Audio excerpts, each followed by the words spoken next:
პროექტი ნეოლაბი ახალგაზრდების განვითარებისთვის გორის მერიის და ნეოტივის მხარდაჭერით მიზნად ისახავს საპილოტო სკოლებში მოსწავლეების, მასწავლებლების და მშობლების ჩართულობას, ცნობიერების ამაღლებას ფსიქოლოგიური მიმართულებით, სხვადასხვა მიდგომებით და იმ პრობლემების აღმოსაფხრელად, რომელიც დღეს სკოლებში არსებობს. მოგესალმებით, მე ეკა სუხიშვილი ვარ, გადაცემა ნეომედით. დღეს სტუმრად იმყოფება ფსიქოლოგი, ქცევის თერაპევტი ნიცა ოქრუაშვილი. ნიცა, მოგესალმები. მიხარია, რომ ჩვენი სტუმარი ხარ და მიხარია, რომ ჩვენი გადაცემა კვლავ დაბრუნდა.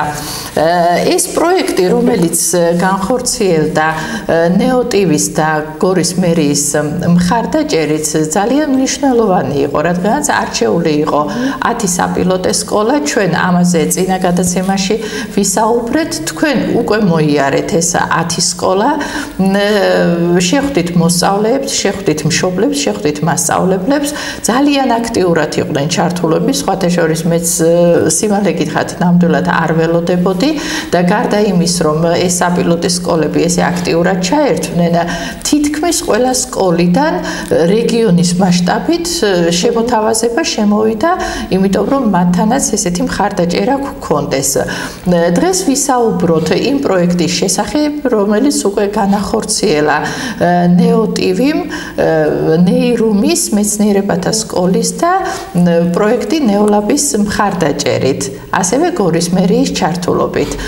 საინტერესოა, როგორ ჩატარდა პროექტი, რა სირთულეებს წააწყდით, რა ძირითადი მნიშვნელოვანი საკითხები გამოიკვეთა და მე თანდათანობით გავაგრძელოთ რა მნიშვნელობა ჰქონდა ამ პროექტს სკოლებისთვის.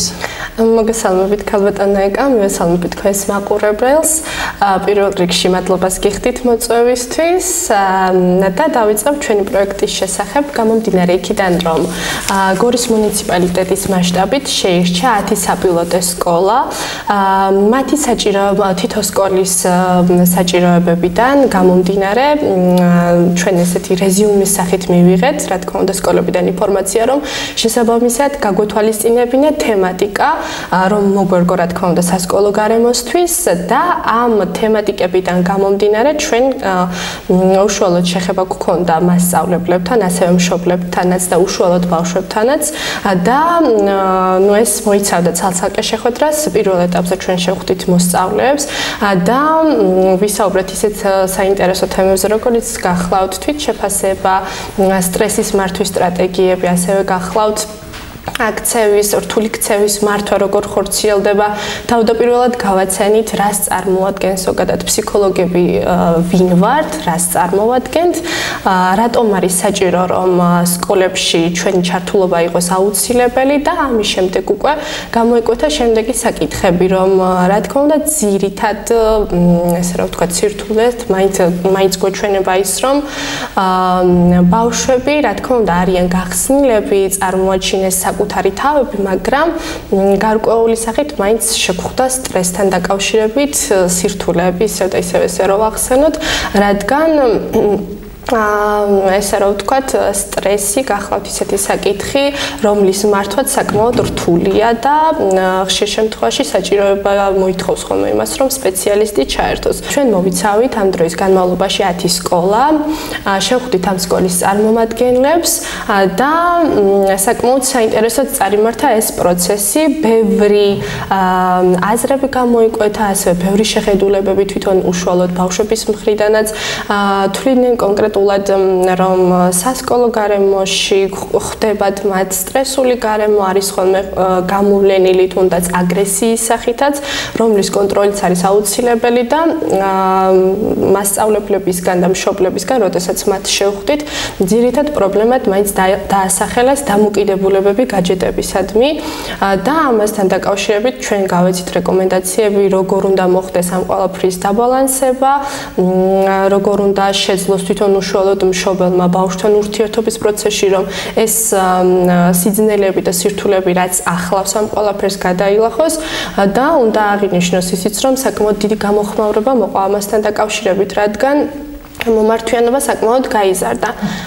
ниცა ძალიან კარგი ეხლა უკვე კონკრეტიკაზე გადავიდეთ რა უფრო აი როგორები იყვნენ ბავშვები ძირითადად ბავშვები უფრო საინტერესოა მათთვის ეს პირველი იყო მით უმეტეს რაიონში გახვედით ბევრი სკოლა იყო სოფლის სკოლა რამდენად გახსნილები იყვნენ თქვენთან შეხვედრაზე აი შეხვედრის დროს გიყვებოდნენ თუ არა თავის ისტორიებს და ძირითადად დღევანდელ ბავშვებს რა პრობლემა აქვთ რა აწუხებთ და რას განიცდიან დიახ ჩვენ მოვიცავთ გორის მუნიციპალიტეტის სკოლები და როდესაც პირველივე შეხვედრა მოხდა ბავშვებთან ანუ როდესაც გავაცანით ჩვენ შესახებ თავიდან ესე რომ ვთქვათ შედარებით დაძაბულები იყვნენ მაგრამ შემდეგ უკვე ჩვენი შეხვედრები ინტერაქციის პროცესში წარიმართა ასეთ შემთხვევაში ნუ ეს რა თქმა უნდა მოსალოდნელი იყო თავდაპირველად როდესაც არიცით თქვენ სწორად ახსენეთ რომ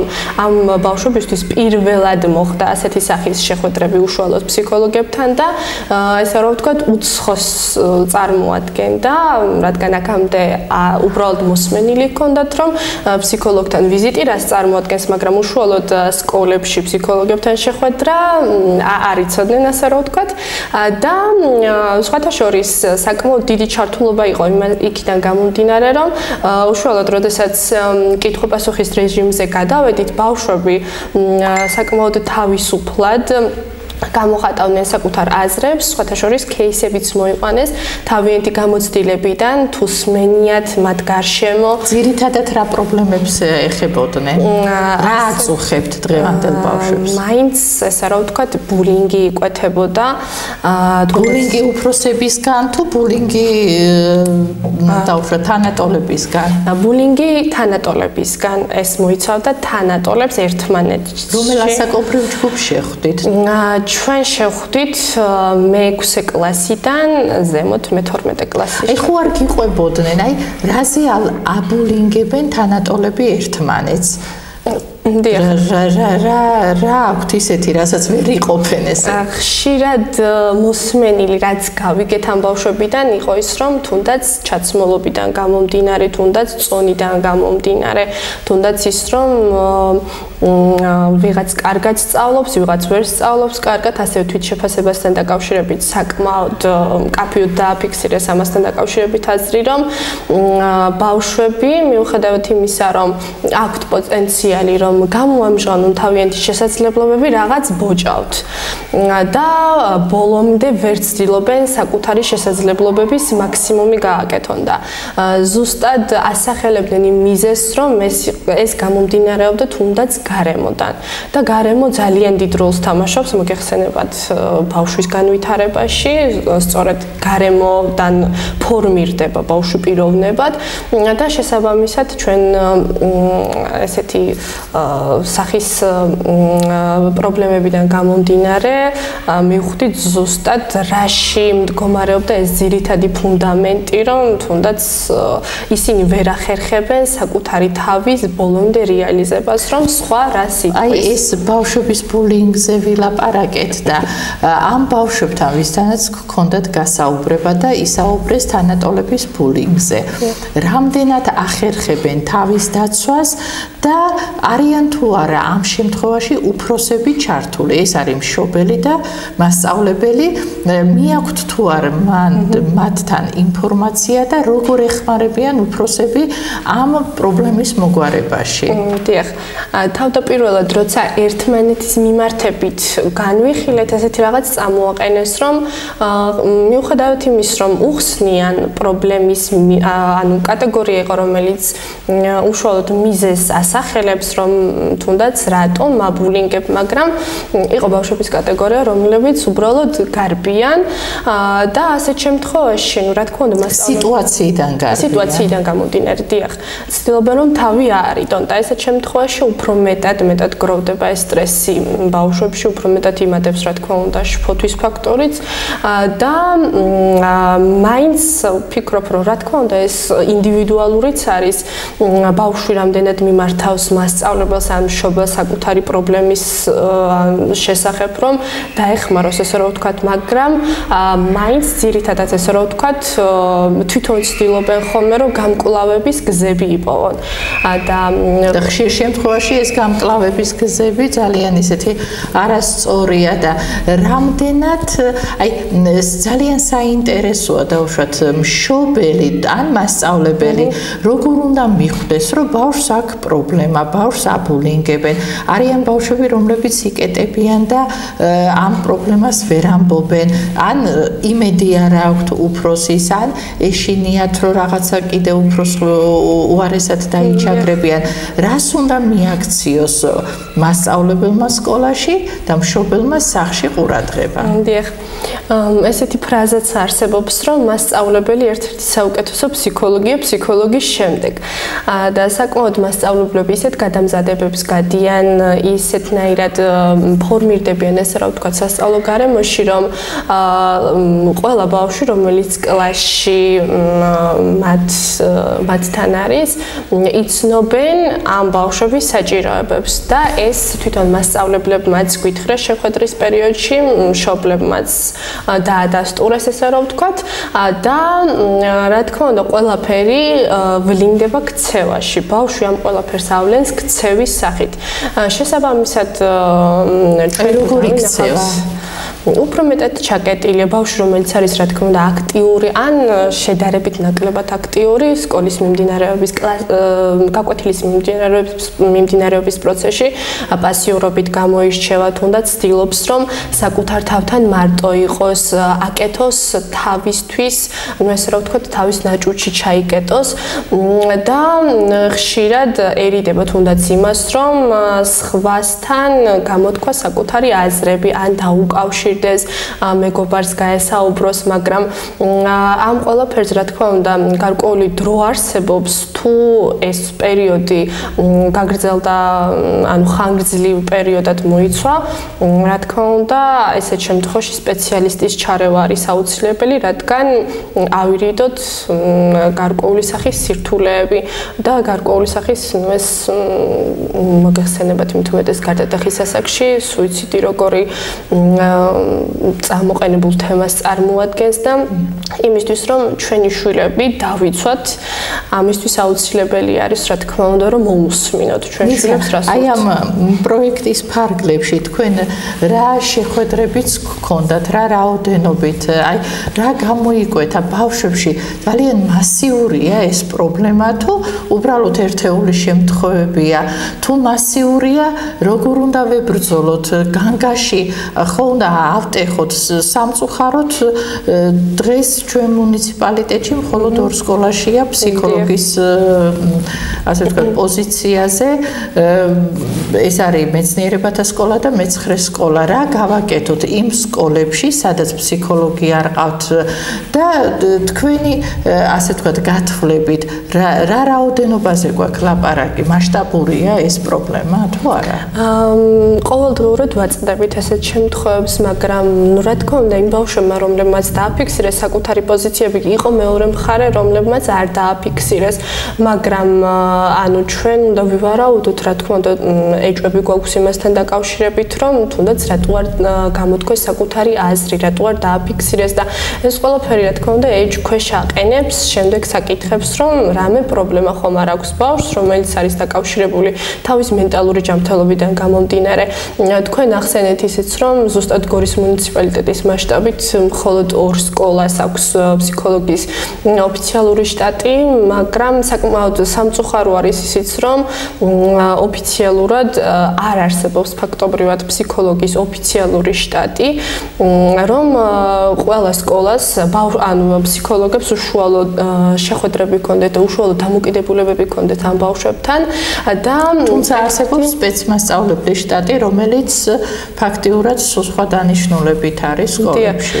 და ზუსტად ფსიქოლოგიის მიზანიც ის არის, რომ ფსიქოლოგიური დახმარება გაუწიოს ესეთ ბავშვებს და შესაბამისად სკოლებში ამ ფსიქოლოგიის შტატის არარსებობიდან გამომდინარე ბევრი პრობლემა იმალება, ასე რომ ვთქვათ, და ზუსტად ეს პროექტიც, რა თქმა უნდა, მიუხედავად იმისა, რომ ეს არის საპილოტეთ, ვისურვებდი, რა თქმა უნდა, რომ გაგრძელდეს და იყოს გრძელვადიანი მიზნებით, რაც მიუხედავად იმისა, რომ არ გვაქვს ოფიციალური შტატი, ჩვენი წვლილი შევიტანოთ ამ ახალგაზრდების განვითარებაში და ამ ახალგაზრდების ცნობიერების ამაღლებაში. ასევე მინდა ვახსენო ისიც, რომ უკავშირის პროცესში ბავშვებმა ახსენეს ისიც, რომ მე არ ვიცოდი, ახლა გავიგე, მე ვიცი, ახლა როგორ უნდა მოვიქცე და ეს ჩვენთვის ყველაზე დიდი სამოტივაციო იყო, რადგან ჩვენთვის საკმაოდ ბევრს ნიშნავს, რადგან ჩვენი წვლილი შევიტანეთ. მიზანი რაც იყო პროექტის ფაქტიურად შესრულებულია. მშობლებთან როგორი სიტუაცია იყო? მშობლებს რა პრობლემები აქვს შვილებთან? ძირითადად რა კონფლიქტური სიტუაციებია და როგორ უნდა დაარეგულიროს მშობელმა შვილთან ურთიერთობები? დიახ.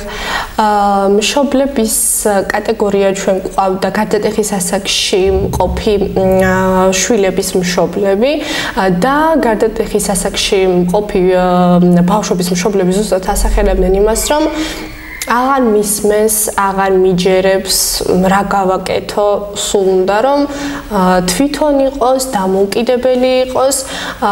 ეს პირველი პრობლემა წარმოეჩინდა და მეორე პრობლემა დაასახლეს, აი ეს ორი პრობლემა ყველაზე მეტად გამოიკვეთა, იყო ის, რომ არ იციან როგორ აკონტროლონ შვილები გაჯეტებთან მიმართებაში. რადგან როდესაც ბავშვი ტირის, ტელეფონს მივცემ, გაჩუმდება. მაგრამ ეს, რა თქმა უნდა, ქცევაში მტკიცდება უფრო მეტად.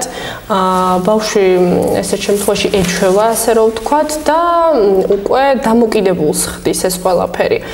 შესაბამისად, ჩვენ გავეცით ესეთი რეკომენდაციები, რომ ამის მართვის ძალიან ბევრი სტრატეგია არსებობს, გამომდინარე იქიდან, რომ ყველა ბავშვი არის ინდივიდუალური და ინდივიდუალურად უნდა მოერგოს, ესე რომ ვთქვათ, მშობელი შვილს, თვითონვე მშობელმა უნდა შეძლოს ის, რომ საჭიროებები დაინახოს შვილის, რადგან მიუხედავად იმისა, ჩვენ სპეციალისტები ვეხმარებით მშობლებს, ვაძლევთ, ესე რომ ვთქვათ, რეკომენდაციებს შვილებთან მიმართებაში, თვითონ შვილებსაც შევხვდით, მაგრამ მშობელმა თვითონვე უნდა გამონახოს ის ალტერნატივები, უნდა შესთავაზოს. ძირითადად რა პრობლემები აქვს მშობლებს შვილებთან?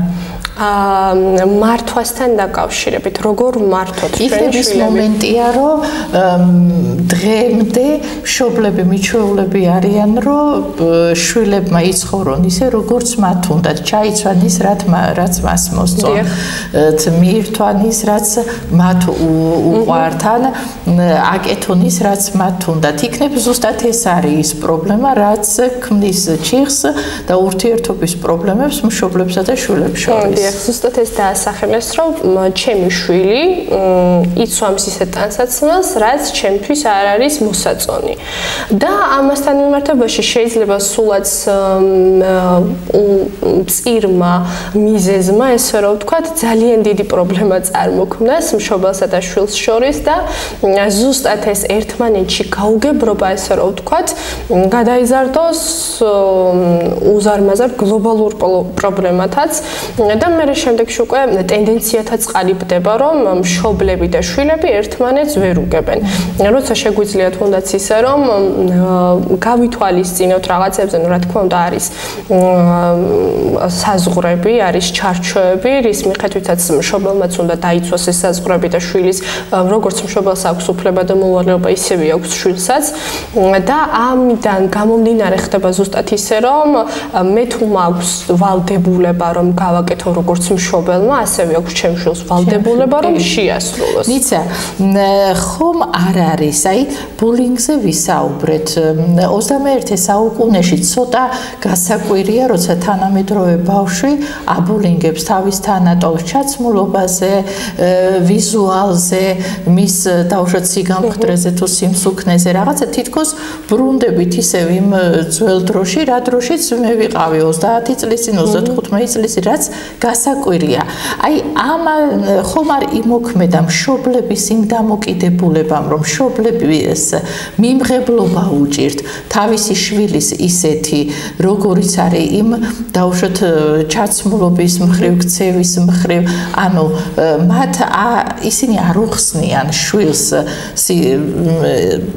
არ ელაპარაკებიან ეს დეფიციტია და მე ეს აგრესია გროვდება და ესენი მე იგივე სიმეორებენ თავის თანატოლებთან. არის ეს მიზეზი ფაქტიურად აი მშობელი თუა მიზეზი იმ დანარჩენი სიტუაციების.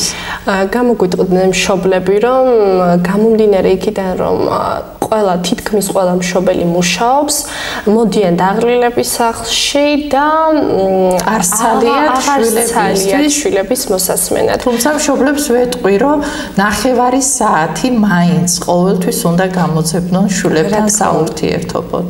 ძალიან მნიშვნელოვანია. დიახ, და ამის შემდეგ უკვე, როდესაც ბავშვი ასახელებს, თუნდაც იმას, რომ სკოლაში რა მოხდა და მშობელი არ უსმენს, ბავშვს აღარ უჩნდება შესაბამისად სურვილი იმის, რომ მშობელს მოусმინოს და უჩნდება აგრესია, საპირისპირო ქცევა, იმის, რომ მე მაინც არავინ არ მომისმენს. და შესაბამისად უკვე ეს აგრესია იქნება თუ წყენა, გადააქვთ უკვე თავიანთ თანატოლებში, იმიტომ რომ ეხლა უფროსებთან რეალიზებას ესე რომ ვთქვათ ვერ ახდენენ, თლად ამ აგრესიის გამომჟღავნებას და შემდეგ უკვე გადადიან თავიანთ თანატოლებში და ვლინდება უშუალოდ ბულინგის სახით. და ყველაზე მეტად ის გაგვეხარდა, რომ მართლა დაასახელეს მშობლებმა ეს პრობლემა, რომ შვილების მოსასმენად დრო არ რჩებათ. რაღაცა გარკვეულწილად იყო მშობლები, რომ მათ დაასახელეს, რომ დიახ, ჩვენ უსმენთ ჩვენ შვილებს, შესაბამისად ნაკლები პრობლემებია ჩვენს ოჯახში, ნაკლები წინააღმდეგობები იკვეთება, მაგრამ ძირითად მასამ ესე რომ ვთქვათ, დაასახელა ის, რომ მე დაღლილი მოვდივარ სამსახურიდან და შესაბამისად აღარ მრჩება დრო იმისთვის, რომ ჩემ შვილს საფუძვლიანად მოვუსმინო. და ზუსტად ეს ვლინდება ხოლმე და ჩვენი მიზანიც ეგ იყო, რომ ავუმაღლოთ ცნობიერება მშობლებს შვილებთან მიმართებაში, შვილთან ურთიერთობა ყველაზე მთავარი მიზანია ცხოვრებაში. ნიცა, რა რეკომენდაციებს მისცემდი მასწავლებლებს და მშობლებს, თუნდაც ბავშვებს, როგორ მართონ ურთიერთობები? პირველ რიგში დავიწყებ იმით, რომ მოусმინოთ ჩვენ შვილებს, რადგან ეს ჩვენი შვილები წარმოადგენენ მომავალ თაობას. მათ უნდა გადასცენეს, ცოდნეს გამოცდილებები, რაც მშობლებიდან, მასწავლებლებიდან გამომდინარე მიიღეს და ისევ და ისევ მივდივართ იმაზე, რომ შევთავაზოთ შვილებს პრიორიტეტები, დავაყენოთ თუნდაც ესე რა ვთქვათ, არჩევანის წინაშე, რომ რაღაც მიუხედავად იმისა, რომ მე კონკრეტულ სიტუაციაში შეიძლება არ დავეთანხმო მშობელს, მაგრამ არ იყოს ჩემთვის ისეთი მტკინვეული გადაწყვეტილების მიღება ან თუნდაც იძულებითი რომ იყოს მშობლებიდან და თუნდაც მასწავლებლებიდან გამომდინარე და მაინც აი უპირველესად მივდივართ იმაზე რომ გავუგოთ, მოусმინოთ რა არის აუცილებელი რომ მე შემდეგში უკვე შვილსა და მშობელს შორის იკეტება ეს ზღვარი და ფაქტობრივად ვეღარ ურთიერთობენ შვილები მშობლებთან, იმიტომ რომ მე არ მომისმენენ ისე ვასწავლოთ პატივისცემა აზრის ჩვენს ვცეთ პატივი მათ აზრებს და მათგანაც მოვითხოვოთ ჩვენი აზრის გათვალისწინება, რა თქმა უნდა, ურთიერთშეთანხმებით და ურთიერთპატივისცემით ყოველთვის იქნება ჰარმონიული მდგომარეობა და მშობლებო, აუცილებლად გამონახეთ დრო შვილებთან ურთიერთობისთვის, იმიტომ რომ ყველაზე მნიშვნელოვანი და ყველაზე აუცილებელი არის შვილებთან ურთიერთობა. მე კიდე შეგახსენებთ, რომ ჩვენი სტუმარი იყო ფსიქოლოგი, ქცევის თერაპევტი ნიცა ოქრუაშვილი, მე ეკა სუხიშვილი ვარ, გადაცემა ნეომედი. გემშვიდობებით მომავალ შეხვედრამდე.